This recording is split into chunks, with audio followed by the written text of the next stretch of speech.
তো আমাদের যারা ব্রহ্মচারী ভক্তবৃন্দ আছেন এই সভাতে আসেন, সামনে বসার জন্য অনুরোধ করব। আপনারা একটু এগিয়ে আসবেন, কিছু ব্রহ্মচারী এরিয়া ছেড়ে দিতে হবে।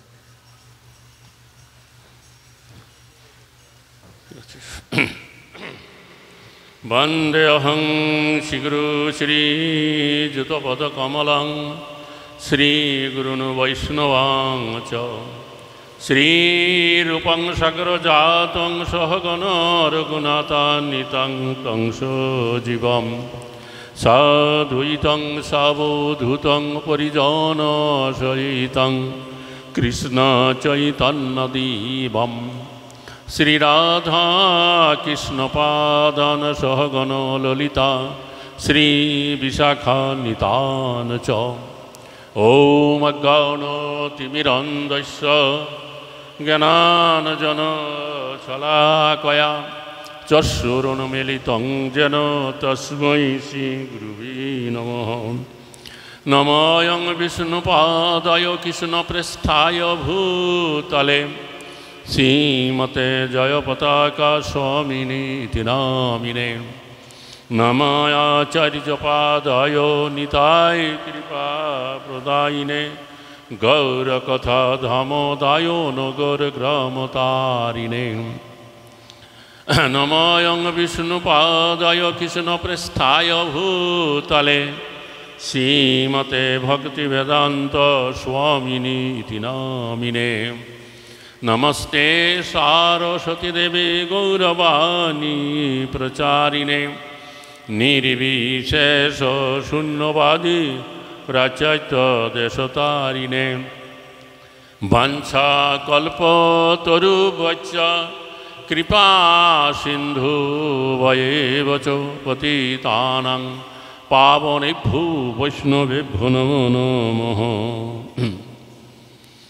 नमो महावदन्याय कृष्णप्रेमो प्रदायते कृष्णाय कृष्ण चैतन्य नाम्ने गौरतिसे नमः।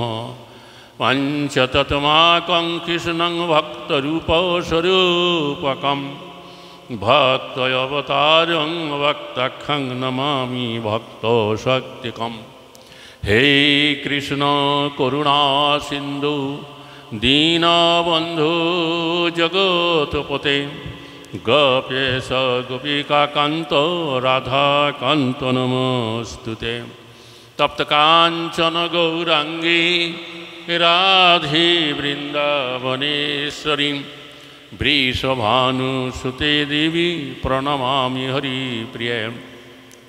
वृन्दायै तुलसीदेवायै प्रियायै केशवश्च विष्णुभक्तिपति देवी सत्यवत्यै नमो नमः।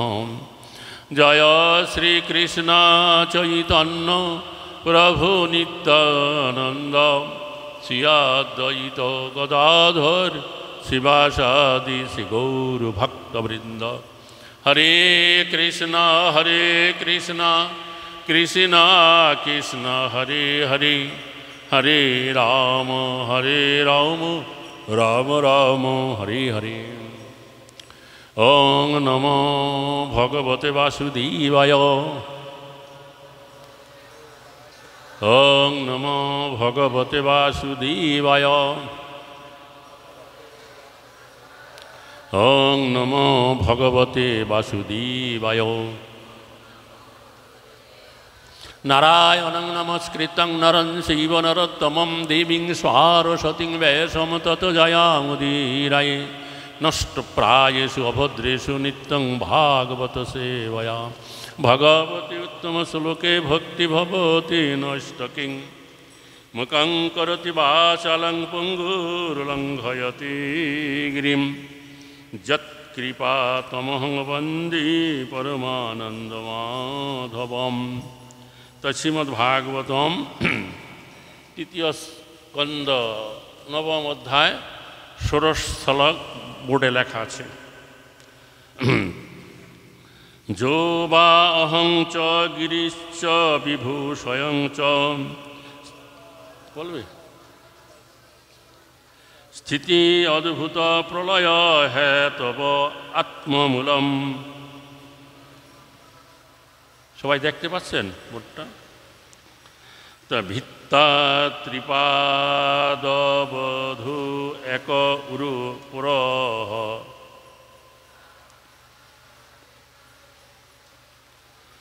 তস্मै নমো ভগবতে ভুবন দ্রুমায়। পড়বে না? আচ্ছা, অনুবাদ তাৎপর্য শিল প্রবাদ কর্তৃক যে হে প্রভু, আপনি এই ব্রহ্মাণ্ডরূপী বৃক্ষের আদিমূল। সেই বৃক্ষটি প্রথমে জরা প্রকৃতির 3টি স্কন্ধ ভেদ করে বর্ধিত হয়েছে। সেই 3টি স্কন্ধ হচ্ছে সৃষ্টিকর্তা আমি, সংহারকর্তা শিব এবং সর্বশক্তিমান পালনকর্তা আপনি। এবং আমরা 3 জনে বহু শাখায় বর্ধিত হয়েছি। তাই জগৎরূপী বৃক্ষস্বরূপ আপনাকে আমি আমার প্রণতি নিবেদন করি। কে বলছে? হ্যাঁ, ব্রহ্মা বলছে। কাকে? ভগবানকে। আচ্ছা, তাৎপর্য ছিল প্রবাদ কর্তৃক জড় জগৎ মূলত ঊর্ধ্ব, অধ ও মধ্যম এই 3টি লোকে বিভক্ত হয়েছে এবং তারপর তা চতুর্দশ ভুবনে বিস্তৃত হয়েছে। এবং সেই প্রকাশের মূল হচ্ছেন স্বয়ং ভগবান, অপরা প্রকৃতি, যাকে জাগতিক প্রকাশের মূল কারণ বলে মনে হয়। তা কেবল ভগবানের প্রতিনিধি বা শক্তি। সেই কথা ভগবদ্গীতায় 9ম অধ্যায় 10ম শ্লোকে প্রতিপন্ন করা হয়েছে। মায়া দক্ষেণ প্রকৃতি সুয়তে চরাচরম।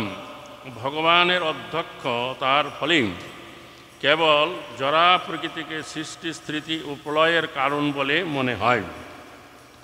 পালন কার্য, সৃষ্টি কার্য এবং সংহার কার্য সম্পাদনের জন্য ভগবান নিজেকে যথারকমে বিষ্ণু, ব্রহ্মা ও শিবরূপে বিস্তার করেন। প্রকৃতির 3টি গুণের নিয়ন্ত্রা এই 3 জন প্রধান প্রতিনিধি মধ্যে বিষ্ণু হচ্ছেন সর্বশক্তিমান। যদিও পালন কার্য সম্পাদনের জন্য তিনি এই জড় জগতে অবস্থিত, তবু তিনি জরা প্রকৃতির নিয়মের দ্বারা নিয়ন্ত্রিত হন না। অন্য 2 জন ব্রহ্মা এবং শিব, যদিও তারা প্রায় বিষ্ণুরই মতন শক্তিমান, তবু তারা ভগবানের অপরা প্রকৃতির নিয়ন্ত্রণাধীন। মূর্খ সর্বেশ্বরবাদীদের যে ধারণা প্রকৃতির অনেক বিভাগ রয়েছে এবং সেগুলো বহু ঈশ্বরের নিয়ন্ত্রণাধীন, এই ধারণাটি ভ্রান্ত। ভগবান এক এবং অদ্বিতীয় এবং তিনি হচ্ছেন সর্বকারণের পরম কারণ। রাষ্ট্রে যেমন বহু সরকারি বিভাগ আছে, তেমনি ব্রহ্মাণ্ডের নিয়ন্ত্রণ কার্যে বহু অধ্যক্ষ রয়েছে। অনেক বড় তাৎপর্য অঞ্চল। তা নির্বিশেষবাদীরা প্রকৃত জ্ঞানের অভাবে বিশ্বাস করতে পারে না যে বিশেষ বিশেষ ব্যক্তির দ্বারা এই জড়জগতে বিভিন্ন বিভাগের নিয়ন্ত্রণ হচ্ছে। কিন্তু এই শ্লোকে স্পষ্টভাবে বিশ্লেষণ করা হয়েছে যে সব কিছুই সবিশেষ এবং কোনো কিছুই নির্বিশেষ নয়। শ্রীমদ্ ভাগবতমের ভূমিকায় সেই কথা আমরা ইতিপূর্বেই আলোচনা করেছি এবং এই শ্লোকেও তা দৃঢ়তরভাবে প্রতিপন্ন হয়েছে। ভগবদ্গীতার 15 অধ্যায়ে জগৎরূপী বৃক্ষের বর্ণনা করে বলা হয়েছে যে তা একটি অসত্য বৃক্ষের মতো, যার মূল রয়েছে উপরের দিকে। জলাশয়ে গাছের প্রতিবিম্ব থেকে আমরা বৃক্ষের এই বর্ণনাটি উপলব্ধি করতে পারি। প্রতিবিম্বকে দেখে মনে হয় যেন গাছটির মূল উপরের দিকে এবং উল্টাভাবে গাছটি ঝুলছে। এখানে যে জগৎরূপী বৃক্ষের বর্ণনা করা হয়েছে সেটি কেবল বাস্তব পরব্রহ্ম বিষ্ণুর প্রতিবিম্ব, অন্তরঙ্গ শক্তির প্রকাশ। বৈকুণ্ঠলোকে প্রকৃত বৃক্ষটির অস্তিত্ব রয়েছে এবং জরা প্রকৃতিতে যেই বৃক্ষটি প্রতিফলিত হয়েছে তা প্রকৃত বৃক্ষের ছায়ামাত্র। তা নির্বিশেষবাদীরা মনে করে যে ব্রহ্ম বৈচিত্র্যহীন, সেই ধারণাটি ভ্রান্ত। কেননা ভগবদ্গীতায় যে বৃক্ষের ছায়া বর্ণনা করা হয়েছে তা প্রকৃত বৃক্ষের প্রতিফলন ব্যতীত সম্ভব নয়। চিন্ময় প্রকৃতিতে প্রকৃত বৃক্ষটি পূর্ণ চিন্ময় বৈচিত্র্যসহ নিত্য বিরাজমান এবং সেই বৃক্ষটির মূল হচ্ছেন ভগবান শ্রী বিষ্ণু। প্রকৃত বৃক্ষ এবং তার মিথ্যা প্রতিবিম্ব, এই দুটি বৃক্ষেরই মূল হচ্ছেন ভগবান শ্রী বিষ্ণু, কিন্তু মিথ্যা বৃক্ষটি কেবল প্রকৃত বৃক্ষটির বিকৃত প্রতিফলন মাত্র। ভগবান যেহেতু হচ্ছেন প্রকৃত বৃক্ষ, তাই ব্রহ্মা নিজের হয়ে এবং শিবের হয়ে ভগবানকে প্রণতি নিবেদন করছেন। তো এখানে ছিল প্রভুপাদের তাৎপর্য সমাপ্ত। এখানে এই তৃতীয় স্কন্ধ নবম অধ্যায়ে যে 16 নম্বর শ্লোক, এটা সৃজনী শক্তির জন্য ব্রহ্মার প্রার্থনা। ব্রহ্মা প্রার্থনা করছেন, তার ব্রহ্মার উপর আদেশ হয়েছে সৃষ্টিকার্য করতে। তাই ভগবান তাকে কি করছেন, যে সৃষ্টি করার নির্দেশ দিয়েছেন, ব্রহ্মা কিভাবে সৃষ্টি করবেন সেই সৃজনী শক্তির জন্য ভগবানের কাছে প্রার্থনা করছেন। হরে কৃষ্ণ। তো যাই হোক, এই শ্রীমদ্ ভাগবতম গ্রন্থ হচ্ছে, বৎ শব্দের মানে হচ্ছে মত, যা হচ্ছে ভগবানেরই মত। বোঝা গেল? ভাগবতম কথার মানে যা হচ্ছে ভগবানেরই মতন। এই জন্য ভাগবতম গ্রন্থকে পূজা করা হয়। ভাগবতমের পূজার দ্বারা, সেবার দ্বারা ভগবানেরই সেবা পূজা হয়ে থাকে। যখন এই সত্য ত্রেতা দাপরাদি যুগ ছিল, তখন মানুষের স্মৃতিশক্তি অত্যন্ত প্রবল ছিল।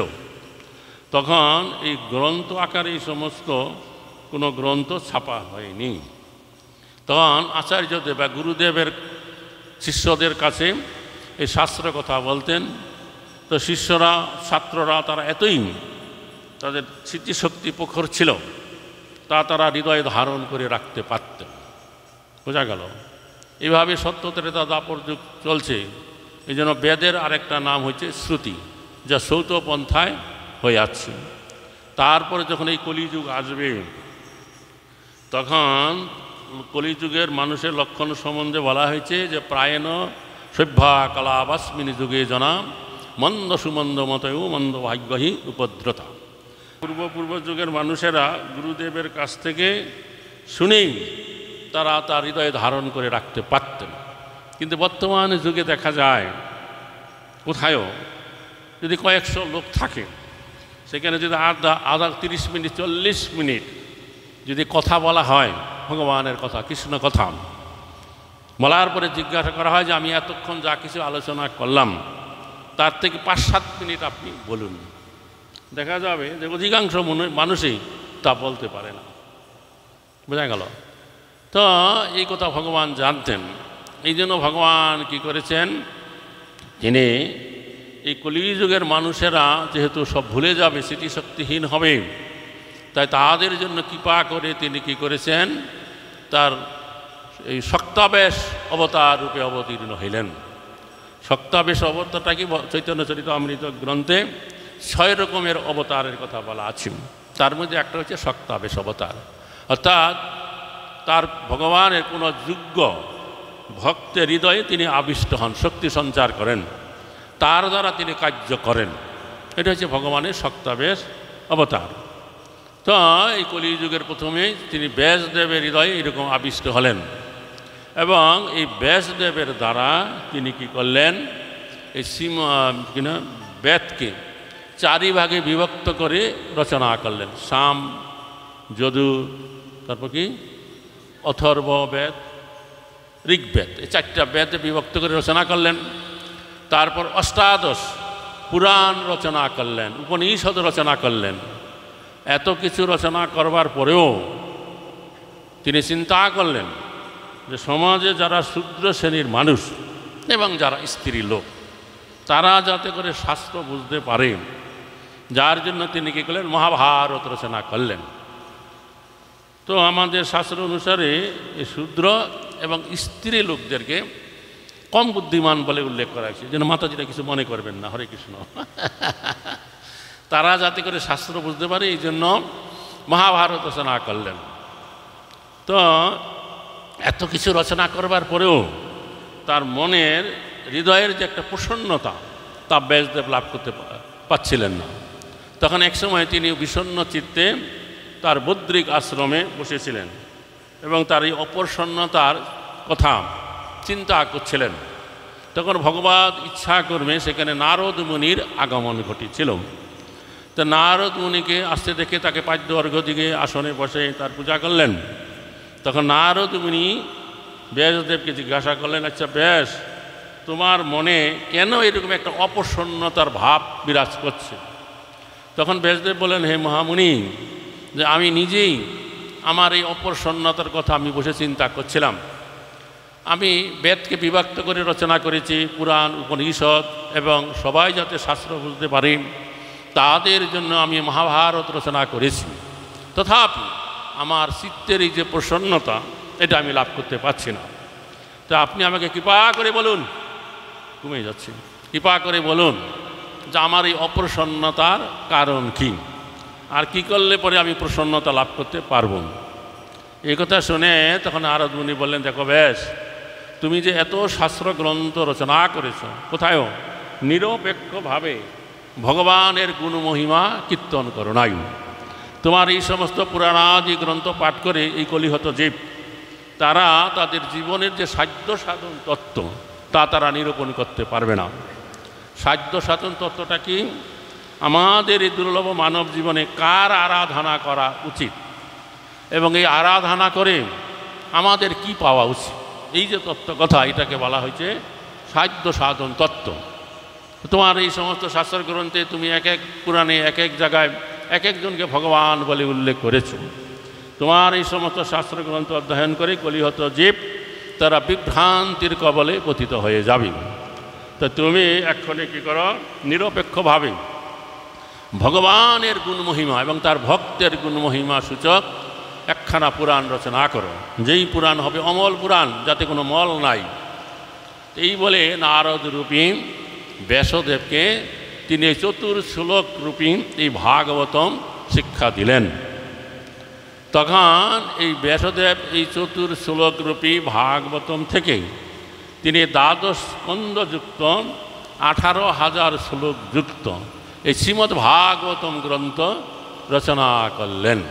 বোঝা গেল যে এই ভাগবতম গ্রন্থ হচ্ছে দ্বাদশ স্কন্ধ এবং 18,000 শ্লোক সমন্বিত।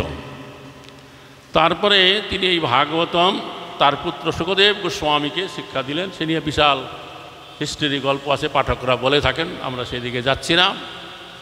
তারপরে যখন পরীক্ষিত মহারাজ ব্রাহ্মণ কুমার কর্তৃক অভিশপ্ত হয়েছিলেন এবং রাজ্য পরিত্যাগ করে তার পুত্রের হাতে রাজ্যভার অর্পণ করে তিনি গঙ্গার তীরে পায়াগ উপবেশন করলেন। এই সংবাদ প্রাপ্ত হয়ে তৎকালীন সময়ে সমাজে দেশে যত মুনি ঋষি ছিলেন তারা সেখানে এলেন। তার কারণ এই যে পরীক্ষিত মহারাজের এই যে জন্মকর্ম অত্যন্ত অদ্ভুত। তার মাতৃগর্ভ থাকার সময়ে পরীক্ষিত মহারাজ ভগবান কৃষ্ণকে দর্শন করেছেন, কৃষ্ণ তাকে রক্ষা করেছেন সেই অশ্বত্থমার প্রেরিত ব্রহ্মাস্ত্র থেকে। তখন থেকে তিনি এই জগতে জন্ম নিয়েই মানুষকে পরীক্ষা করতেন যে আমি যে মাতৃগর্ভে থাকা অবস্থায় যাকে আমি দেখেছিলাম সেই যে পুরুষ সে কোথায়। এই জন্য তার নাম হলো পরীক্ষিত, পরীক্ষা করছিলেন। তো তিনি যখন এইরকম ব্রাহ্মণ কুমার কর্তৃক অভিশপ্ত হয়েছেন তো নিশ্চয়ই এখানে কোনো একটা ব্যাপার ঘটবে এবং সেখানে আমরা যদি উপস্থিত থাকি তাহলে আমরাও সেই দর্শন করবার সৌভাগ্যের অধিকারী হয়ে যাব। সমস্ত মুনি ঋষিরা সেখানে উপস্থিত হলেন। তখন তিনি জিজ্ঞাসা করলেন যে আমি এরকম ব্রাহ্মণ কুমার কর্তৃক অভিশপ্ত হয়েছে, আমার মাত্র আর 7 দিন পরমায়ু আছে, তো আপনারা কৃপা করে বলুন এই 7 দিনের ভিতরে আমার কোন ধর্মের যাজন করা উচিত। তখন এক এক মুনির এক এক মত, এক একজন তাকে এক এক কথা বলতে লাগলেন। কেউ বললেন যজ্ঞ করুন, কেউ বললেন দান করুন, তপস্যা করুন। পরীক্ষিত মহারাজ বুঝতে পারলেন না তার কী করা উচিত। এমনি সময়ে ভগবত ইচ্ছা করবে সেখানে এই শুকদেব গোস্বামীর আগমন ঘটেছিল, যিনি তার মাতৃগর্ভে থাকতে এই ব্রহ্মজ্ঞান প্রাপ্ত হয়েছেন। তারপরে ভগবান তাকে আশ্বস্ত করেছেন তুমি ভূমিষ্ঠ হও, তুমি এই জগতে প্রবেশ করলেও এই মায়ার দ্বারা তুমি আকৃষ্ট হবে না। তখন তার পিতা তাকে এই শ্রীমদ্ ভাগবতম শিক্ষা দিয়েছিলেন। তারপরে তিনি ইতস্ত ঘুরে বেড়াতেন। তো তিনি সেই সময় এই পরীক্ষিত মহারাজের সভায় এসে উপনীত হলেন। পরীক্ষিত মহারাজ তাকে সম্মান করে আসনে বসাই জিজ্ঞাসা করলেন, আমার মাত্র 7 দিন পরময় আছি, ব্রাহ্মণ কুমার কর্তৃক আমি অভিশপ্ত হয়েছি, তা আপনি কৃপা করে বলুন এই সময়ে আমার কি করা উচিত, কোন ধর্ম যাজন করা উচিত। তখন সুখদেব গোস্বামী বললেন যে আমি আপনার কাছে ভাগবতম কথা বর্ণনা করব। এই ভাগবতম গ্রন্থ হচ্ছে ভগবান শ্রীকৃষ্ণের গুণ মহিমায় পরিপূর্ণ এবং তার পূর্বকাল থেকে তার কোন ভক্ত কীভাবে ভগবানের আরাধনা করে পরম গতি লাভ করতে পেরেছেন, আমি সেই কথা আপনার কাছে বর্ণনা করব। আপনি নিশ্চিন্ত মনে এই ভাগবতম কথা শুনুন। তখন পরীক্ষিত মহারাজ খুব আনন্দিত হলেন যে এই ভাগবতম কথা হচ্ছে আমার যে দাদু অর্জুন, তার সখা ভগবান শ্রীকৃষ্ণ, সেই সূত্রে তিনিও আমার দাদু, তার গুণমহিমায় এবং ভক্তের মহিমায় পরিপূর্ণ। তা আমি এই ভাগবতম কথা শুনবো, আপনি কৃপা করে এই ভাগবতম কথা বলতে থাকুন। তখন এই ভাগবতম কথা বলা শুরু হলো। হরে কৃষ্ণ। তখন কি হয়েছে, এই ভাগবতমে 12টা স্কন্ধ আছে, 12টা স্কন্ধ। আমাদের পূর্ববর্তী আচার্যরা তারা বর্ণনা করেছেন এই যে 12 স্কন্ধ, প্রথম 2টা স্কন্ধ হয়েছে ভগবানের পাদপদ্ম, তারপরে তৃতীয় চতুর্থ স্কন্ধ হয়েছে ভগবানের উরুদয়, তৃতীয় চতুর্থ, আর পঞ্চম এবং ষষ্ঠ হচ্ছে ভগবানের বাহু, পঞ্চম ষষ্ঠ, আর সপ্তম অষ্ট হচ্ছে বক্ষস্থলী গলদেশ, আর দশম স্কন্ধ হচ্ছে ভগবানের মুখমণ্ডল, আর একাদশ দ্বাদশ স্কন্ধ হচ্ছে ভগবানের মস্তক। এরকম বৈষ্ণব আচার্যরা তুলনা করেছেন ভগবানের সাথে। তখন সুখদেব গোস্বামী পরীক্ষিত মহারাজের কাছে এই ভাগবতম কথা বর্ণনা করতে শুরু করলেন। ভাগবত কথা শুনতে শুনতেই পরীক্ষিত মহারাজ ভাগবতম শুনতে চলে যাচ্ছে। তখন পরীক্ষিত মহারাজ একবারে দুঃখে ভরাক্রান্ত হয়ে পড়েছিলেন। কেন দুঃখে ভরাক্রান্ত হয়ে পড়লেন? যে এই যে ভাগবতম কথা এত উপাদেয়, এত সুন্দর, অতি উপাদেয়, তো এখন এই ভাগবতম কথা কেন আমার আরও অনেক আগে এই ভাগবতম কথা শুনবার সৌভাগ্য হলো না? এখন আমি ব্রাহ্মণ কুমার কর্তৃক অভিশপ্ত হয়েছি, আর মাত্র 7 দিন পরমায়ু আছে। এই জীবনের অন্তিমকালে ভাগবতম কথা শুনে আমি কি করব? এইরকম কথা যখন চিন্তা করে তার মনটা দুঃখে ভারাক্রান্ত হয়ে গেল। তখন সুখদেব গোস্বামী বুঝতে পারলেন যে পরীক্ষিত মহারাজের মন দুঃখে ভারাক্রান্ত হয়ে গেছে, এবং কি কারণে ভারাক্রান্ত হয়েছে এটাও তিনি বুঝতে পারলেন। তখন দ্বিতীয় স্কন্ধে এসে সুখদেব গোস্বামী তার প্রসঙ্গ পাল্টিয়ে খট্টাঙ্গ রাজার নামক এক উপাখ্যান বললেন যে আমাদের এই প্রাচীন ভারতবর্ষে খট্টাঙ্গ নামক একজন রাজা ছিলেন। তো সেই রাজা ক্ষত্রিয় রাজা, মহাপরাক্রমী, মহাযুদ্ধশালী। সেই সময়ে তার রাজত্বকালে একসময় স্বর্গলোকে দেবতা এবং অসুরদের মধ্যে যুদ্ধ লাগছিল। দেবতারা অসুরদের সাথে যুদ্ধ করে পাচ্ছিলেন না, অসুরেরা যুদ্ধ করে স্বর্গরাজ্য জয় করে নিচ্ছিল। তখন স্বর্গের রাজা ইন্দ্র কী করলেন, তার রথ পাঠিয়ে দিলেন এই খট্টাঙ্গ রাজার কাছে, দূত পাঠালেন যে আপনি তাড়াতাড়ি স্বর্গলোকে চলুন, দেবতাদের হয়ে যুদ্ধ করে আপনি অসুরদেরকে পরাস্ত করুন। তখন খট্টাঙ্গ রাজা স্বর্গলোকে চলে গেলেন। স্বর্গলোকে গিয়ে তিনি প্রবল বিক্রমে যুদ্ধ করে অসুরদেরকে পরাস্ত করে দিলেন। দেবতারা স্বর্গরাজ্য ফিরে পেল। দেবতারা খট্টাঙ্গ রাজার পরে খুবই প্রসন্ন হলেন। তখন বললেন যে আপনি আমাদের হয়ে যুদ্ধ করে যে স্বর্গরাজ্য উদ্ধার করে দিলেন, আমরা আপনার প্রতি খুবই প্রসন্ন। তো আপনি এখন বলুন আপনি কি চান, আপনি যেই বর আমাদের কাছে চাইবেন আমরা সেই বরই আমরা আপনাকে প্রদান করব। তো সেই খট্টাঙ্গ রাজা খুব বুদ্ধিমান ছিলেন, তিনি জানতেন এই দেবতারা যা কিছু দেয় তা অনিত্য ফল, নিত্য ফল এরা দিতে পারে না। তখন তিনি বললেন আপনারা আমাকে বর দিতে চাইছেন, কিন্তু আপনারা কি বলতে পারেন আমার আর কতক্ষণ পরমায়ু আছে, আমি আর কতদিন বাঁচব? তখন দেবতারা গণনা করে বললেন যে আপনার আর কয়েক মুহূর্ত পরমায়ু আছে। এই কথা শোনা মাত্র এই খট্টাঙ্গ রাজা তখন বললেন যে আপনারা তাড়াতাড়ি আমাকে আমার রাজবাড়ির সম্মুখে যে বিষ্ণু মন্দির আছে সেখানে নামিয়ে দেন, আমি ভগবান বিষ্ণুর সম্মুখে দেহত্যাগ করতে চাই। তখন দেবতারা তাড়াতাড়ি তাকে নিয়ে এলেন তার রাজবাড়ির সম্মুখে।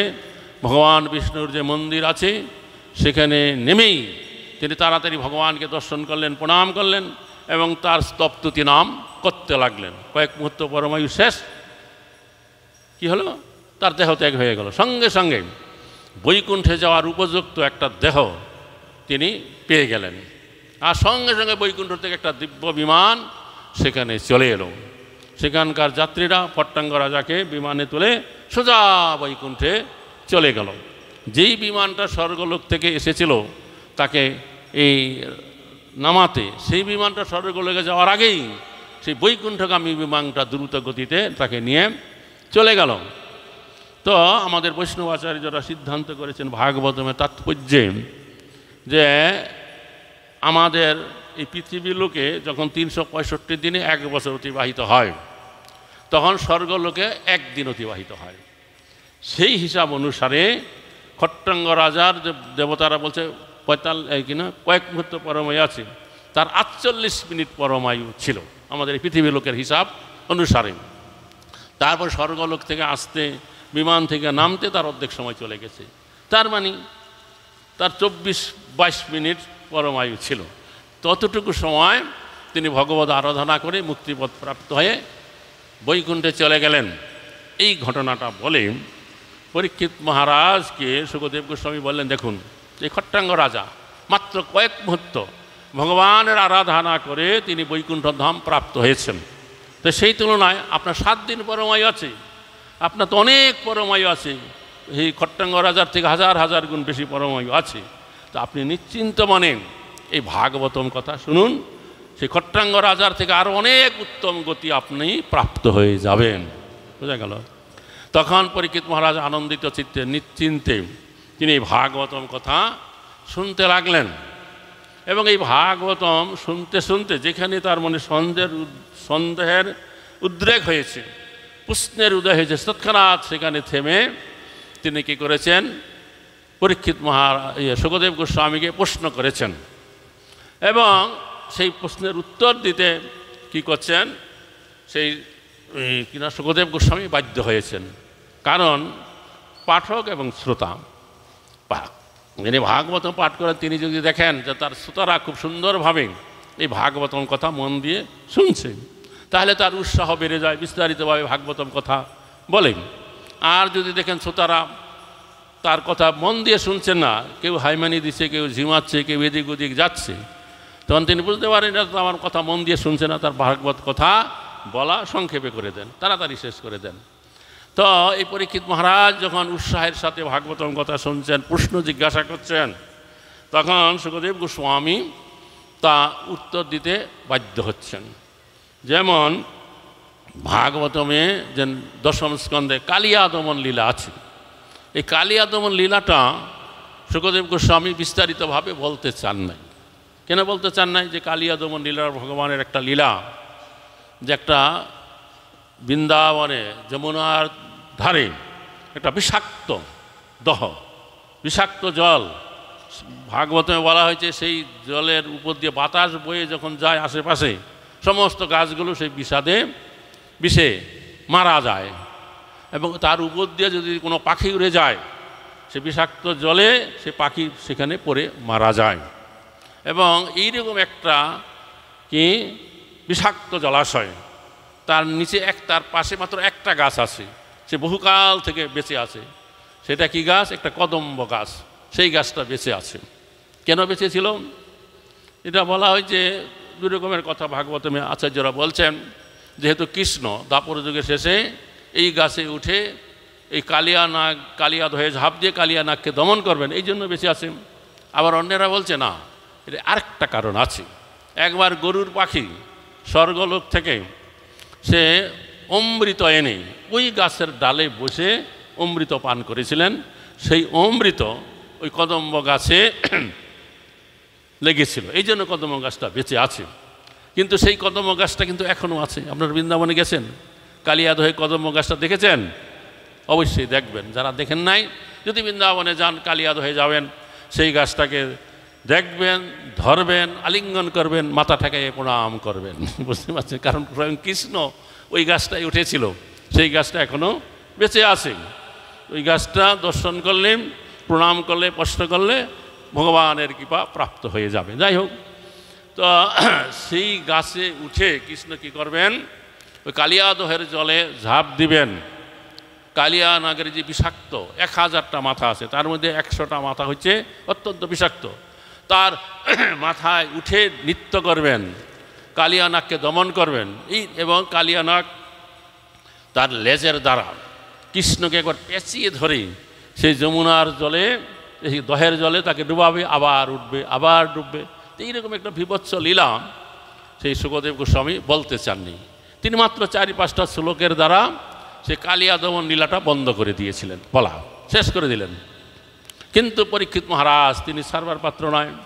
তিনি জিজ্ঞাসা করলেন যে এই কালিয়া নাগ কে ছিল, আগে কোথায় তার বাস ছিল, কেন এই কালিয়া দহে ও বাস করল, কৃষ্ণ কিভাবে এই কালিয়া নাগকে দমন করল, দমন করবার পরে এই কালিয়া নাগ কোথায় গেল। তো আপনি কৃপণতা না করে আমার কাছে সমস্ত লীলা বিস্তারিতভাবে বর্ণনা করুন। তখন শুকদেব গোস্বামী বাধ্য হলেন বিস্তারিতভাবে বলতে। তার পরবর্তী 2টা অধ্যায় ব্যাপী এই কালিয়া নাগের লীলা শ্রীমদ্ ভাগবতম দশম স্কন্ধে বর্ণনা করা আছে।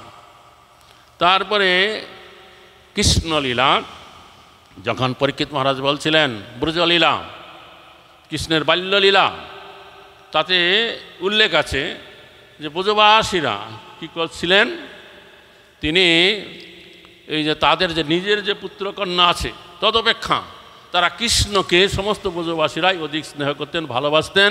কৃষ্ণকে দেখলে কোলে তুলে আলিঙ্গন করতে তারা চাইতেন, নিজের পুত্র থেকেও কৃষ্ণকে ভালোবাসতেন। এই কথা শুনে পরীক্ষিত মহারাজ অবাক হয়ে গেলেন।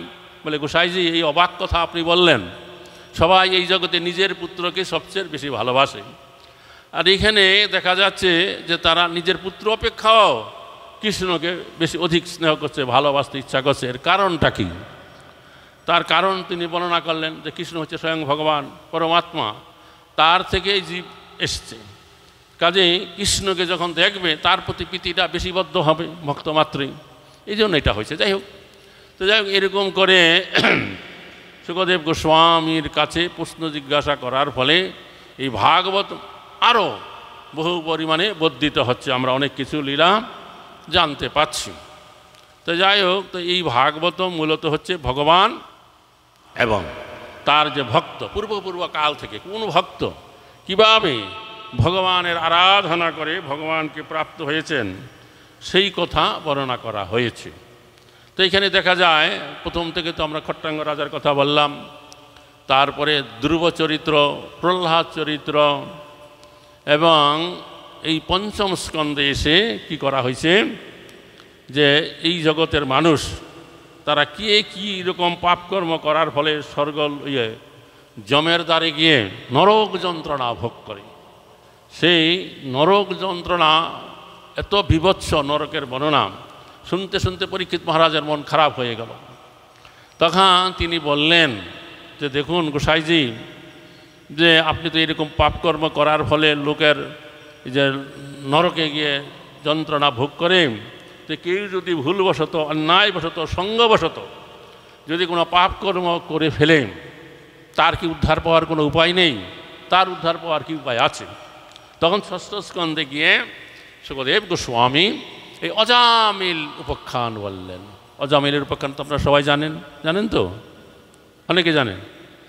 তো অজামিল, আমি সংক্ষেপে বলছি, অজামিল হচ্ছে প্রথম জীবনে এক সৎ ব্রাহ্মণের পুত্র ছিলেন এবং ব্রাহ্মণোচিত ধর্ম সে পালন করত। তার যিনি বিবাহিত ছিলেন সতী সাধ্বী স্ত্রী ছিল, তার বৈদিক আচরণ সম্পন্ন পিতামাতা ছিল। তো এই হল অজামিল একবার কি করেছিলেন, তার পিতার আদেশ অনুসারে বনে গিয়েছিলেন কিছু জ্বালানি কাঠ সংগ্রহ করে আনবার জন্য। তো বনে গিয়ে তিনি জ্বালানি কাঠ সংগ্রহ করেছিলেন ঠিকই, কিন্তু দুর্ভাগ্যবশত সেই কাঠ নিয়ে তিনি আর গিরে ফিরে আসতে পারেননি। তার কারণটা কী ছিল? সেই বনেতে অজামিলের সাথে এক দুশ্চরিত্রা স্ত্রী লোকের সঙ্গে দেখা হয়েছিল, যার জন্য অজামিল তিনি কী করলেন, মোহগ্রস্ত হয়ে পড়লেন, সেই স্ত্রী লোকের প্রতি আকৃষ্ট হয়ে পড়লেন, যার ফলে সে কাঠ নিয়ে তিনি আর ঘিরে ফিরতে পারেন নাই। সেই দুশ্চরিত্রা স্ত্রী লোকটাকে নিয়েই সেই বনে বসবাস, স্বামী স্ত্রীর মতো বসবাস করতে থাকেন এবং নানা রকম অসৎ উপায় অবলম্বন করে জীবিকা নির্বাহ করে। যেই যেখানে থাকুক একটা জীবিকা চাইতো, উদর তো আর বুঝবে না, সময় মতো খিদে লাগবে, তখন খুন ডাকাতি রাজাহানি নানা রকম দুষ্কর্ম করে জীবিকা নির্বাহ করতে লাগলো এবং ক্রমে ক্রমে সেই স্ত্রী লোকের গর্ভে থেকে অজামিলের দ্বারা কয়েকটা পুত্র সন্তানের জন্ম হলো।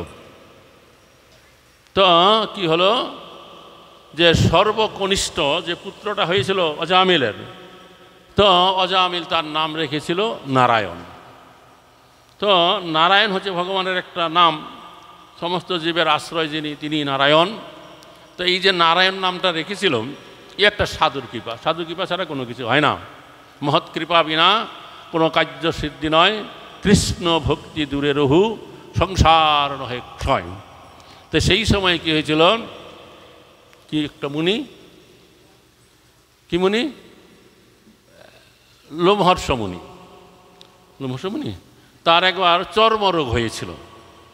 তো অনেক এই কবিরাজ বৈদ্যর দ্বারা চিকিৎসা করেও তার সে চর্মরোগ ভালো হচ্ছিল না। তখন একটা জ্যোতিষীর সঙ্গে তার সাক্ষাৎ হয়েছিল। সেই জ্যোতিষীকে তিনি অনুরোধ করলেন, আপনি গণনা করে বলুন যে কেন আমার এই চর্মরোগ হলো আর কি করলে এর প্রতিকার হতে পারে। তখন জ্যোতিষী গণনা করে বলল, পূর্বকালে কোনো এক সময়ে আপনি একজন সাধুকে আর একজন চণ্ডালকে আপনি অপমান করেছিলেন, যার জন্য আপনার এখন এই জন্মে এই চর্মরোগ হয়েছে। এর প্রতিকার হচ্ছে কি, যে জন্মেতে ব্রাহ্মণ আর কর্মেতে চণ্ডাল এরকম যদি কাউকে পান, তো আপনি কি করুন, তার পাশিত রান্না করা অন্ন আপনি খাবেন, তাইলে ভালো হয়ে যাবেন। তখন সেই লোমহর্ষ মুনি চিন্তা করছে এটা কি করে হতে পারে, জন্মেতে ব্রাহ্মণ আর কর্ম করছে চণ্ডালের, এইরকম লোক কি এই জগতে আছে? তখন সেই জ্যোতিষী বলে দিল, হ্যাঁ একজন আছে। এই যে বনভূমি দেখছেন, এটা অতিক্রম করে কিছুটা দূর গেলে দেখবেন একটা ছোট্ট নদী, নদীর ওপার গিয়ে কিছু দূর গেলে একটা কুটির দেখতে পাবেন, সেখানে একজন বাস করে, যার নাম হচ্ছে অজামিল। ও জন্মে ব্রাহ্মণ, এখন কর্ম করছে চণ্ডালের, তার অন্ন যদি আপনি খান তাহলে আপনার রোগ ভালো হয়ে যাবে। তখন লোমহর্ষ মুনি একদিন হাঁটতে হাঁটতে সে অজামিলের কুটিরে গেলেন, গিয়ে তিনি হাঁক দিচ্ছেন, ভিক্ষাং দেহিম। তখন সেই সময় অজামিল গৃহে ছিল না। তার স্ত্রী তো অবাক হয়ে গেল যে আমরা এত দুষ্কর্ম করে বেড়াই, আমাদের গৃহে কোনো ভিক্ষু, কোনো সাধু সন্ন্যাসী এসে কোনো দিন ভিক্ষা চায় না, আর এই সন্ন্যাসী আমার কাছে এসে ভিক্ষা চাইতে, তো ঘরে দুই চারটা যা ফলমূল ছিল তাই নিয়ে তাকে ভিক্ষা দিতে এলেন। তো তখন লোমহর্ষ মুনি বলে, দেখো মা, তোমার ঘরে কি রান্না করা অন্ন আছে? থাকলে আমাকে একটু দেবো, আমি এখানে একটু খাবো। বলছে কোনো সংকোচ করো না, নিয়ে আসো। তখন তার রান্না করা যে কিছু একটু অন্ন সবজি ছিল তাই এনে লোমহর্ষ মুনিকে খেতে দিলেন। লোমহর্ষ মুনি খেয়ে বসে খেয়ে এখান থেকে চলে গেলেন। তারপরে কী হয়েছিল, দেখতে দেখতে তার চর্মরোগটা ভালো হয়ে গেল। তখন সে লোমহর্ষ মুনি চিন্তা করলেন, এই অজামিল একটা ব্রাহ্মণের ঘরে ছেলে ছিল আর এইরকম দুষ্কর্ম করে বেড়াচ্ছে, এখন চণ্ডালত্ব প্রাপ্ত হয়ে গেছে, আর ওর অন্ন খেয়ে আমার এই চর্মরোগ ভালো হলো, তো ওর কিছু উপকার করা আমার উচিত। তো আমি কী উপকার করতে পারি? সরাসরি কোনো উপদেশ দিতে গেলে ও গ্রহণ করবে না, তথাপি কী করে করা যায় এরকম চিন্তা করে আরেক দিন উনি কী করেছিলেন, সে অজামিলের কুটিরে গেলেন। তো সেই দিন অজামিল ঘরে ছিল না। তো সেই দিন যখন গেছেন, তৎক্ষণাৎ সেই অজামিলের পত্নী তার সদ্য জন্ম হওয়া সেই পুত্রটাকে নিয়ে বেরিয়ে এলেন।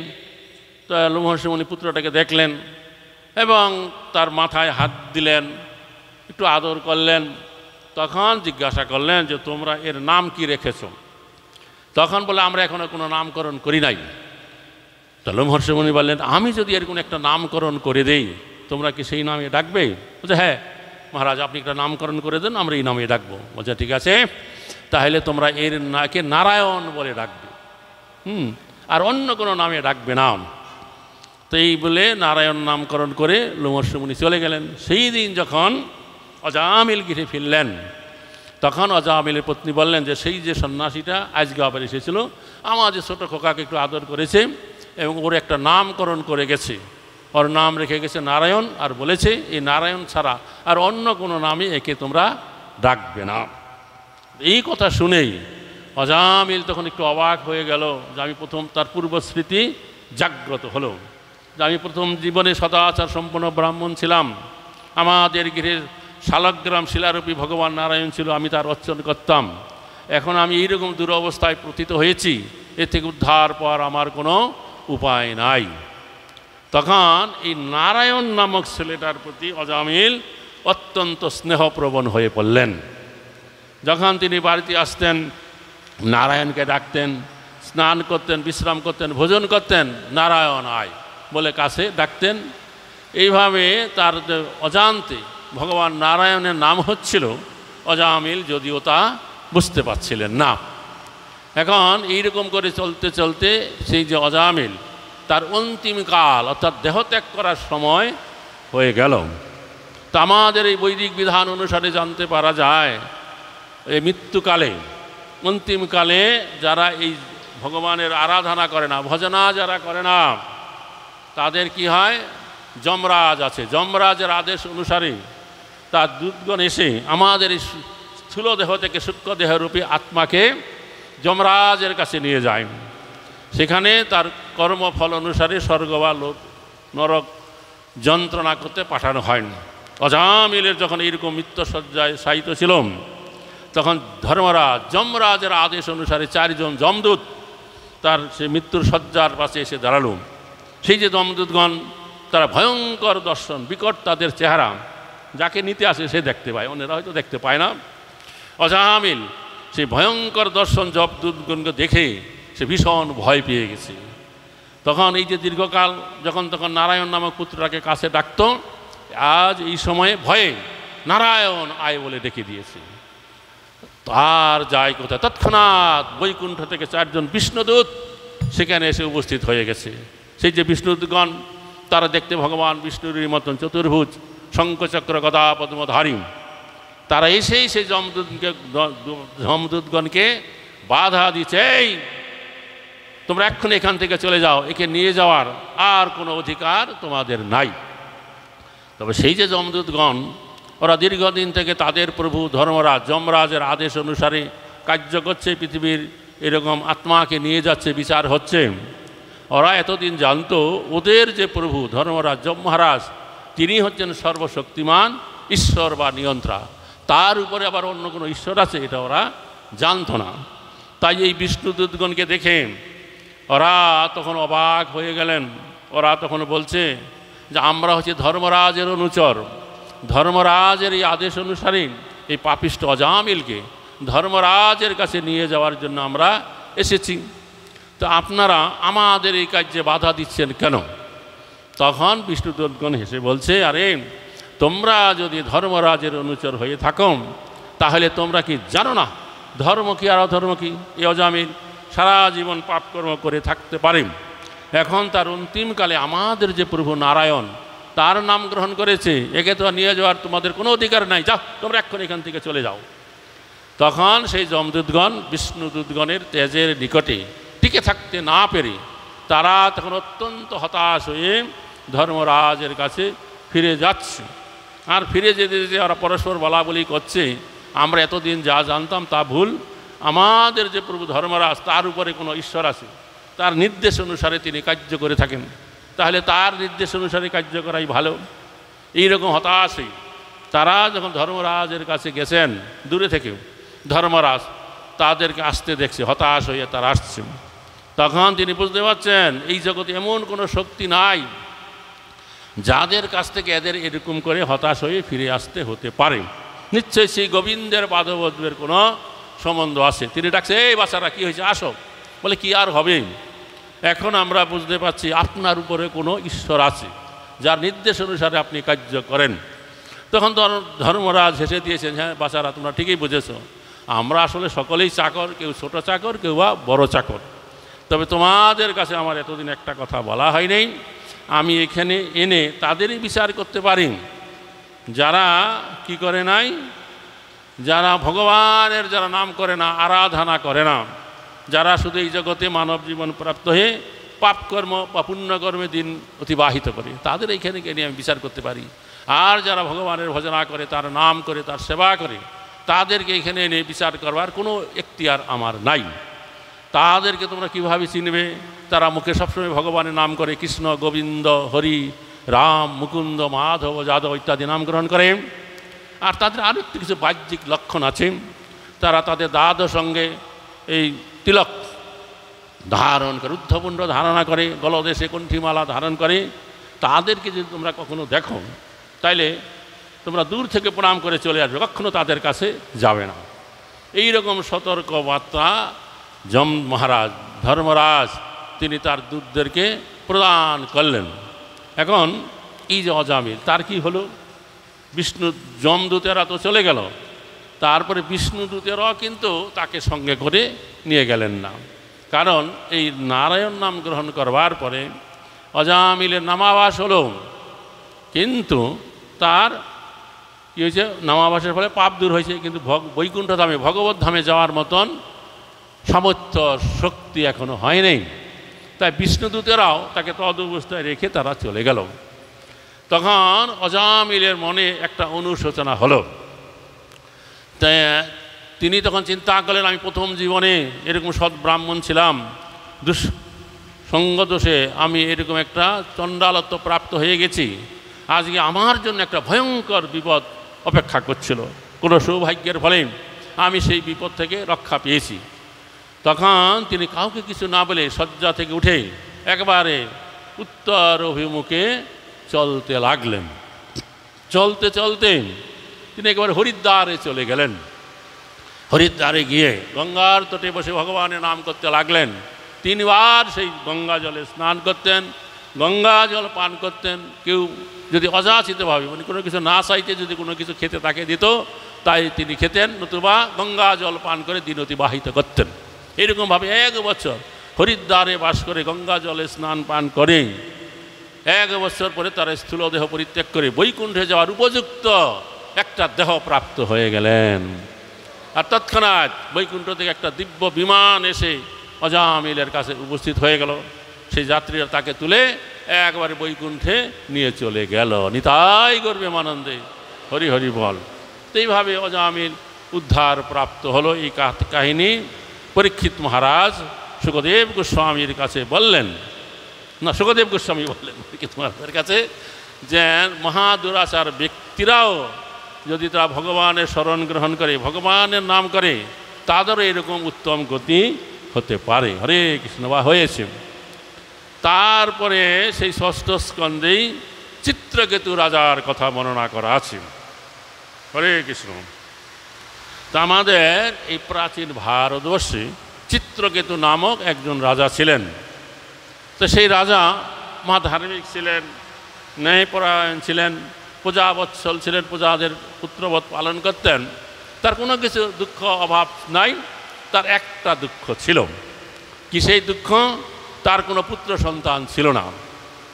তিনি ভাবতেন, আমার যদি পুত্র না থাকে, আমার পরে কে রাজা হবে, কে রাজ্য পরিচালনা করবে?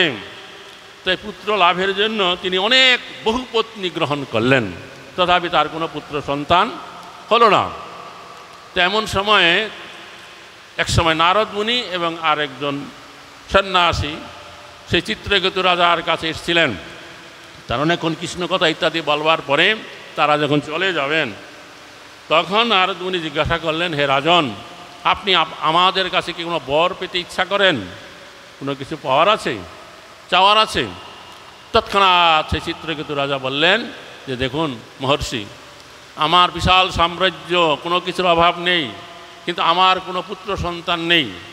আপনারা যদি আমাকে কোনো বর দিতে চান, তাহলে এই বর দেন, আমি যেন একটা পুত্র সন্তান লাভ করতে পারি।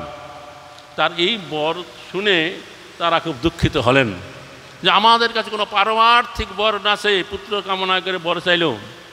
তখন তারা দুঃখিত হয়ে রাজাকে বর দিলেন যে আপনি একটা পুত্র লাভ করবেন, এই কথা শুনেই রাজা একবারে আনন্দে আত্মহারা হয়ে গেলেন। তারপরে যে কী বলল আর রাজা শুনতে পায় না। তারপর তারা বলছিল সেই পুত্র থেকে আপনি হর্ষ এবং বিষাদ প্রাপ্ত হবেন।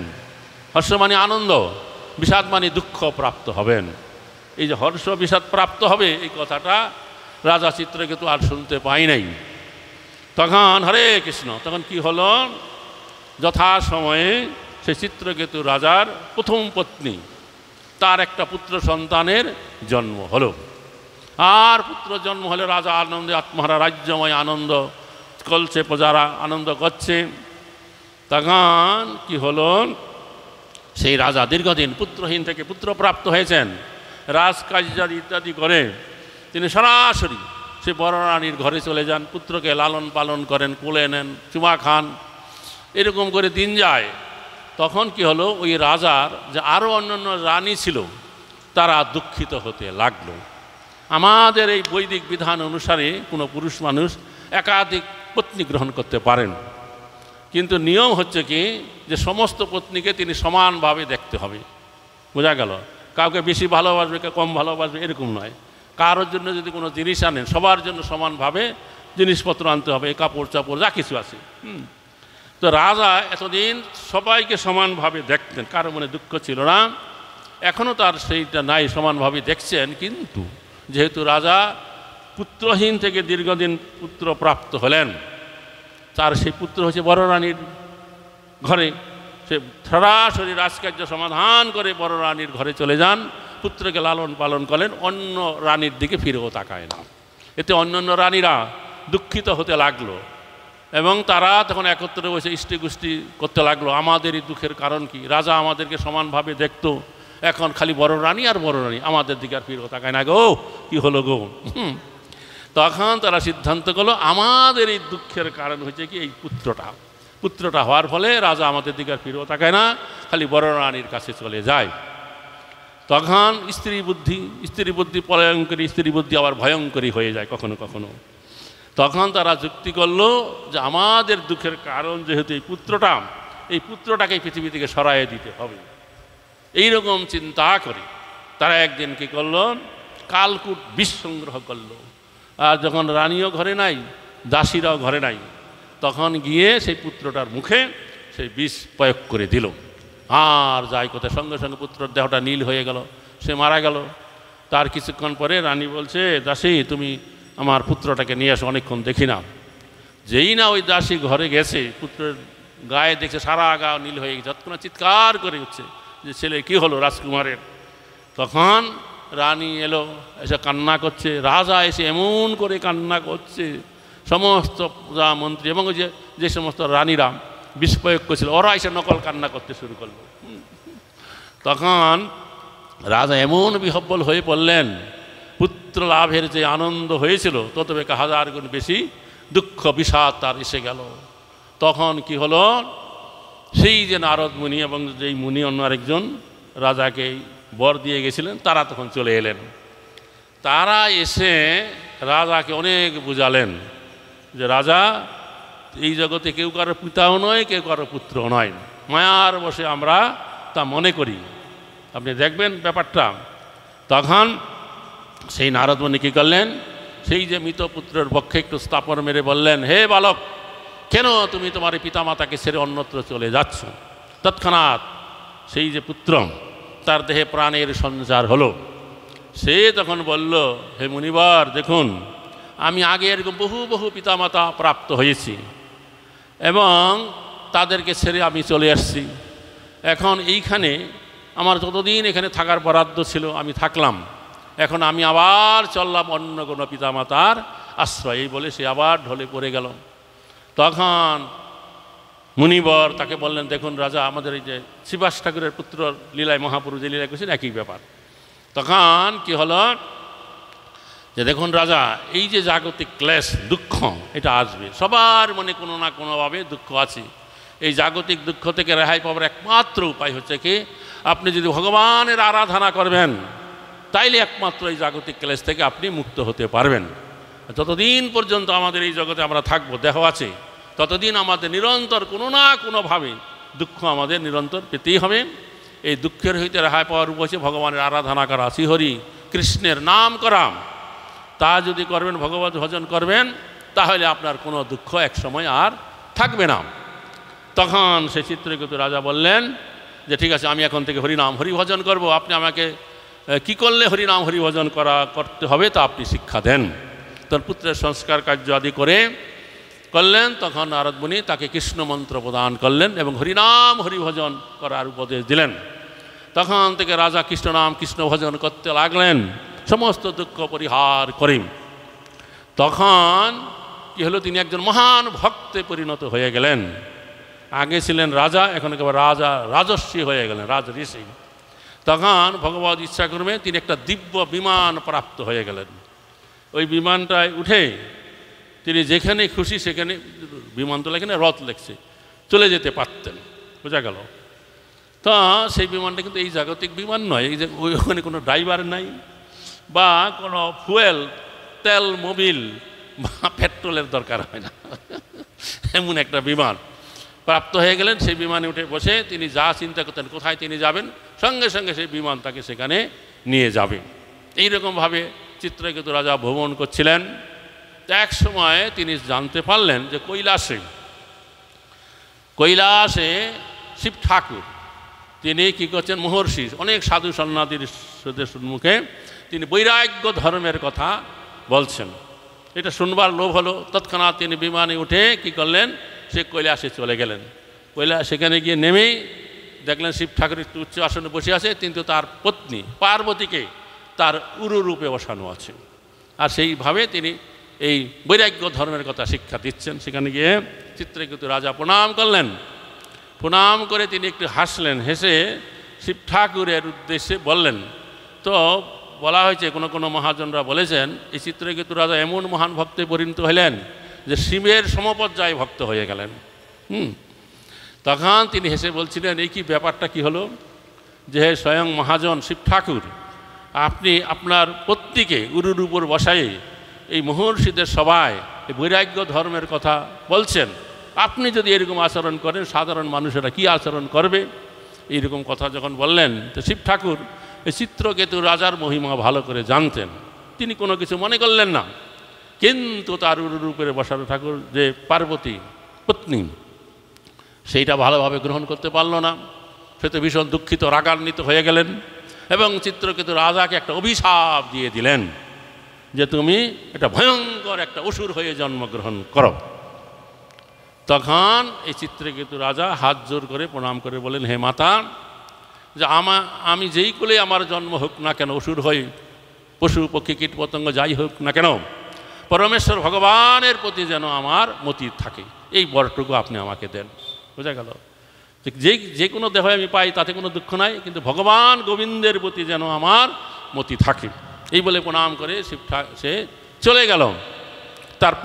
তার যোগ্যতা ছিল তাকে পার্বতীকে আবার একটা পাল্টা অভিশাপ দেওয়া, তা কিন্তু তিনি করলেন না। অভিশাপ গ্রহণ করলেন এবং প্রার্থনা করলেন ভগবান গোবিন্দের প্রতি যেন আমার মতি থাকেন। তখন শিব ঠাকুর বললেন পার্বতীকে, দেখো পার্বতী, এখানে তুমি হেরে গেলে, ভগবান ভক্তের মহিমা দেখো, তুমি এরকম একটা অভিশাপ দিলে তথাপি সে তা গ্রহণ করলো, আর গোবিন্দের প্রতি যাতে তার মতি থাকে সেই বর তোমার কাছে আবার চাইল, এখানে তোমার হার হয়ে গেল, তুমি হেরে গেলে, এরকম করে তাকে ভৎসনা করলেন। তারপরে সেই চিত্রকেতু রাজা তার রাজধানীতে ফিরে এলেন। তো সেই সময়ে কি হয়েছিল, যে স্বর্গের দেবতারা, ইন্দ্রাদি দেবতারা, তারা একটা যজ্ঞ করছিল। সেই যজ্ঞে ত্বষ্টা ঋষি নামক এক ঋষির পুত্র, যার নাম হচ্ছে বিশ্বরূপ, তাকে কি করলেন, তাকে সে পুরোহিত কার্যে নিযুক্ত করলেন। যে কোনো যজ্ঞ করতে গেলে কাউকে পুরোহিত কার্যে নিযুক্ত করতে হয়। তো তখন কি হলো, সেই যে বিশ্বরূপ, সেই যে যজ্ঞের আহুতি প্রদান করবে অসুরদেরকে প্রদান করছিলেন। এইটা যখন নাকি স্বর্গের রাজা ইন্দ্র জানতে পারলেন, ভীষণ রেগে গেলেন, সঙ্গে সঙ্গে অস্ত্র নিয়ে একবার তাকে কেটে ফেললেন, হত্যা করে ফেললেন। তখন দেবতারা বলেন, এই কি দেবরাজ ইন্দ্র, আপনি এই কি করলেন, আপনি একটা ব্রহ্মহত্যার পাপ করে ফেললেন, সর্বনাশ হয়ে গেল। তখন এইটা যখন সেই ত্বষ্টা ঋষি জানতে পারলেন যে ইন্দ্র তার পুত্রকে এইরকমভাবে হত্যা করেছে, সে এত রেগে গেল ত্বষ্টা ঋষি, সে তৎক্ষণাৎ আবার আরেকটা যজ্ঞ করতে শুরু করলেন। সেই যজ্ঞে তার উদ্দেশ্য ছিল এই যজ্ঞ থেকে তার এমন একটা পুত্র উৎপন্ন হবে যেই পুত্র কর্তৃক ইন্দ্র হত হবে। তো যেহেতু তিনি অত্যন্ত ক্রোধান্বিত, মানে কি তমগুণের লক্ষণ, রাগান্বিত হয়ে যজ্ঞে আহুতি প্রদান করছিলেন, তখন যজ্ঞে যে মন্ত্র উচ্চারণ করলেন সেটা উল্টা হয়ে গেল। অর্থাৎ তার এই যজ্ঞ থেকে এমন একটা পুত্র উৎপন্ন হবে যেই পুত্র কর্তৃক ইন্দ্র হত হবে, কিন্তু হয়ে গেল উল্টা, যে তিনি একটা পুত্র উৎপন্ন হবে যেই পুত্র ইন্দ্র কর্তৃক হত হবে, উল্টা হয়ে গেল। তৎক্ষণাৎ সেই যজ্ঞ থেকে ভয়ঙ্কর একটা অসুর, মানে ওই চিত্রকেতু রাজাই দেহ ত্যাগ করে ওই বৃত্তাসুর হয়ে ত্বষ্টা ঋষির যজ্ঞ থেকে উৎপন্ন হলো। পার্বতীর অভিশাপ, অসুর হবে। হরে কৃষ্ণ। তখন সেই যে ত্বষ্টা ঋষি বলল, দেখো তোমার জ্যেষ্ঠ ভ্রাতা বিশ্বরূপকে স্বর্গের রাজা ইন্দ্র কি করেছে, হত্যা করেছে। তুমি অনেক সৈন্য সামন্ত অস্ত্র নিয়ে যাও, গিয়ে স্বর্গরাজ্য অধিকার করো, স্বর্গরাজ্য ভোগ করো।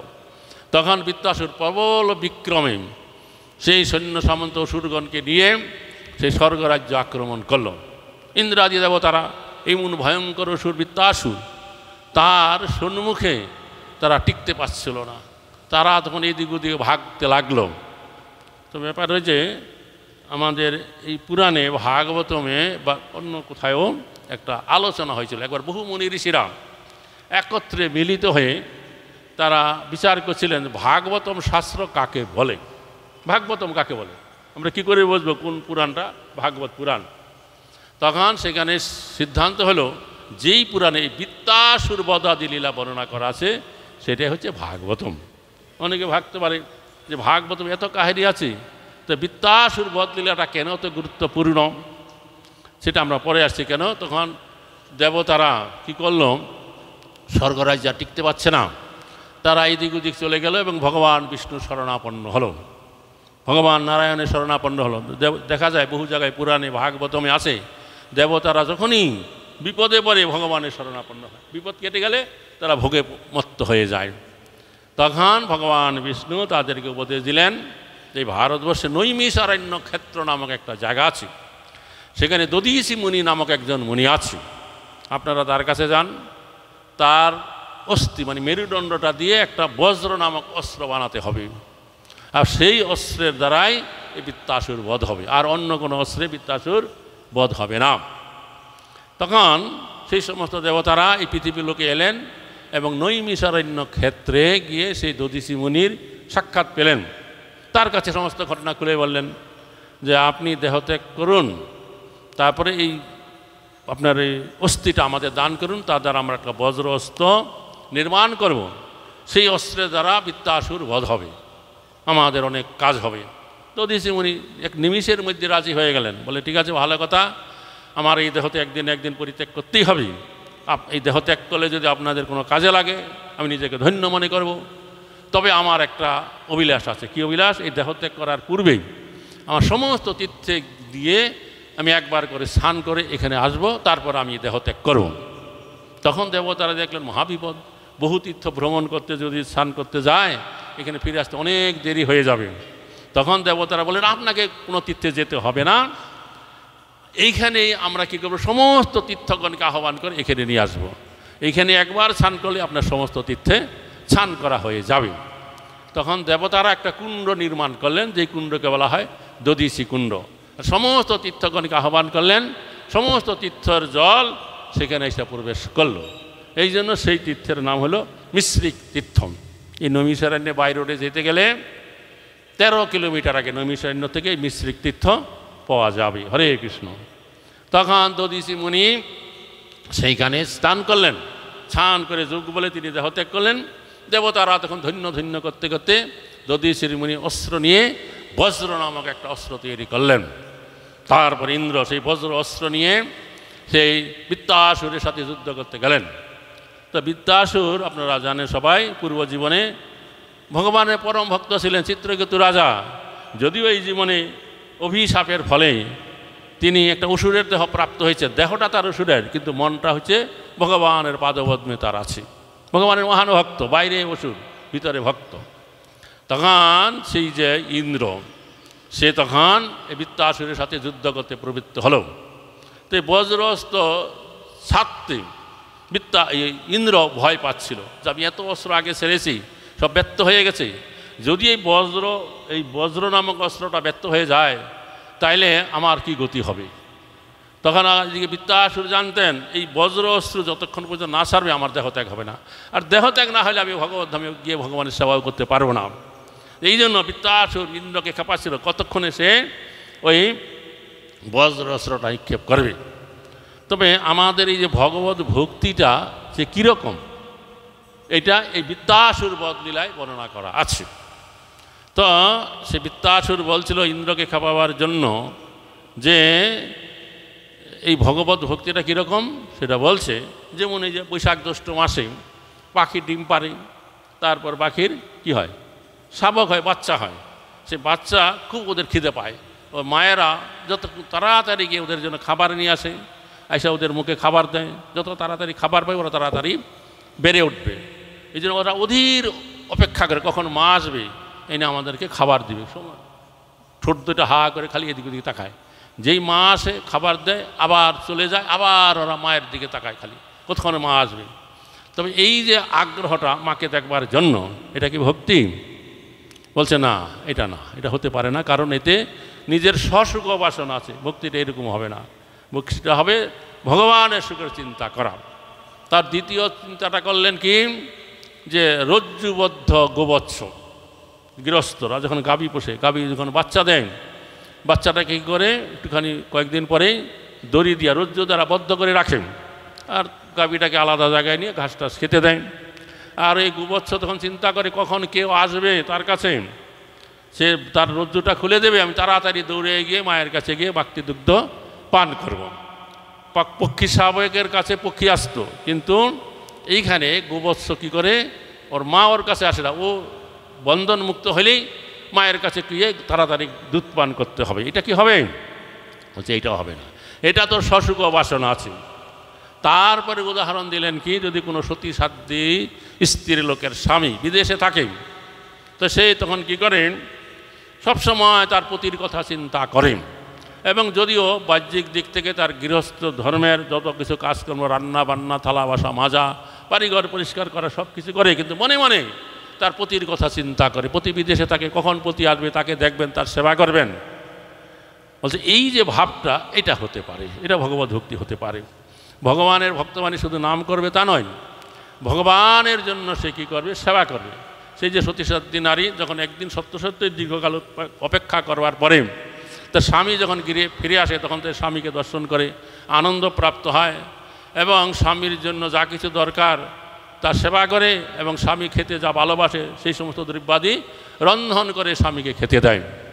তো এই যে ভাবটা, এটা ভগবত ভক্তি হতে পারে, হয়।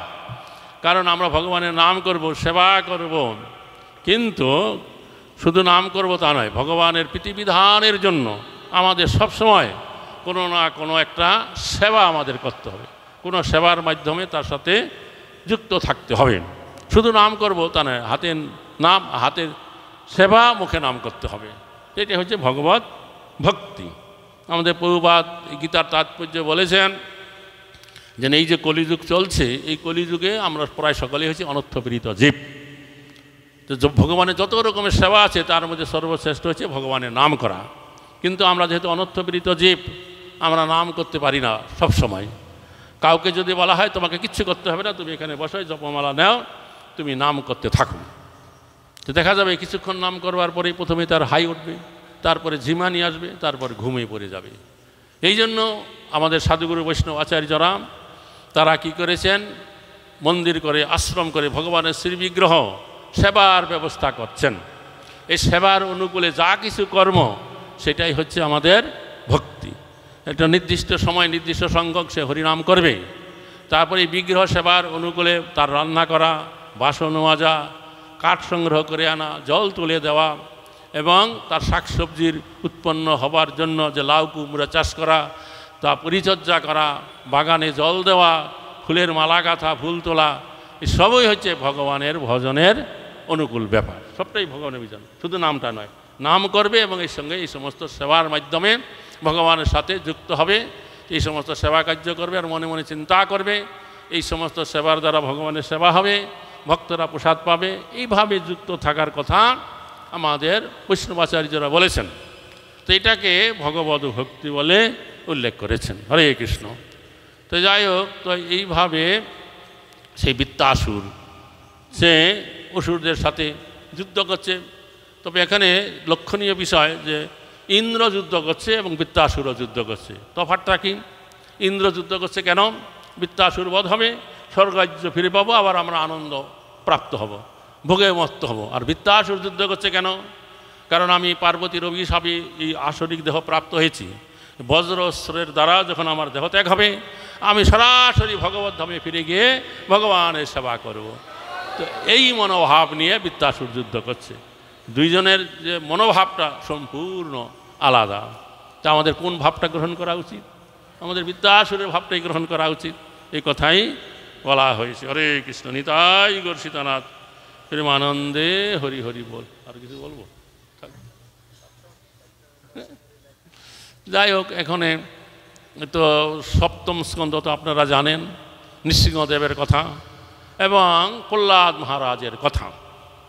আমাদের এই যে ভগবত ভক্তিটা, ভগবত ভক্তির অনুকূলে যা আছে তাইটাই আমাদের গ্রহণ করতে হবে। দেখা গেছে আমাদের দেশের এক শ্রেণীর ভুগী মানুষ আছেন, তারা আমাদের এই মন্দিরে যখন কোনো ছেলে চলে আসে, আশা কান্নাকাটি করে যে মা পিতামাতার সেবা ছেড়ে দিয়ে সে ভগবানের সেবা করবে, গুরুর সেবা করবে। এটা কেমন? পিতামাতার সেবাটা হচ্ছে বড় সেবা। কিন্তু দেখা গেছে যে আমাদের এই যে পিতার আদেশ লঙ্ঘন করেও ভগবানের সেবার দৃষ্টান্ত স্থাপন করে গেছেন কে? প্রহ্লাদ মহারাজ। জানেন তো সবাই, পিতা একটা অসুর ছিল, সে বলতো আমি ভগবান, আমার সেবা করো, ভগবান বিষ্ণু আমার শত্রু। কিন্তু প্রহ্লাদ মহারাজ তা শুনে নাই। প্রহ্লাদ মহারাজ ভগবান বিষ্ণুরই আরাধনা করেছেন। তারপরে কি গুরুর আদেশ লঙ্ঘন করে কে ভগবানের সেবা করেছেন? কে? হ্যাঁ, বলি মহারাজ। এই যে আগামীকাল কি আছে? বামন দ্বাদশী। বামন রূপে তিনি অবতীর্ণ হইলেন। এই বামন দেব যখন ভিক্ষার জন্য বলি মহারাজের যজ্ঞস্থলিতে গিয়েছিলেন, তখন শুক্রাচার্য গুরু সে বুঝতে পেরেছে ভগবান বিষ্ণু এসছে, যে তুমি তাকে দান দিও না। সে তখন সংকল্প করছে। তখন বলি মহারাজ চিন্তা করলেন, ভগবান বিষ্ণু যদি আমার কাছে কিছু চাইতে আসে থাকে, এটা পরম সৌভাগ্য।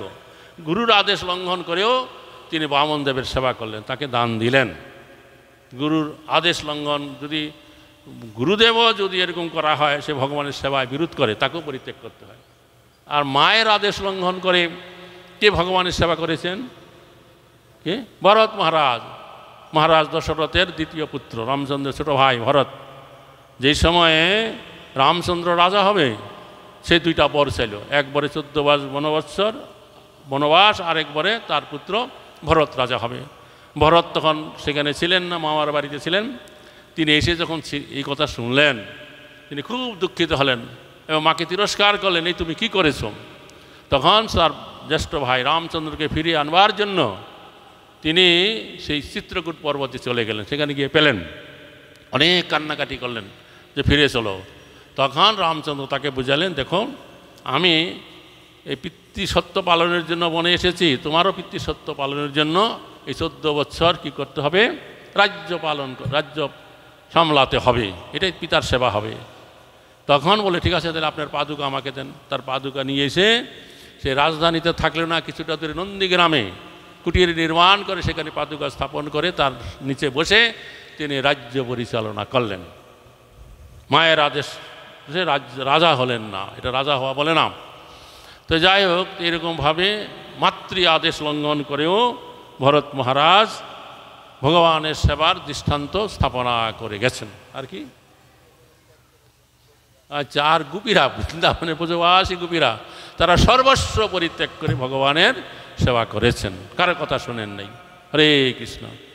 তো যাই হোক, তো সেই প্রহ্লাদ মহারাজের চরিত্র কথা এই সপ্তম স্কন্ধে বিস্তারিতভাবে বর্ণনা করা আছে।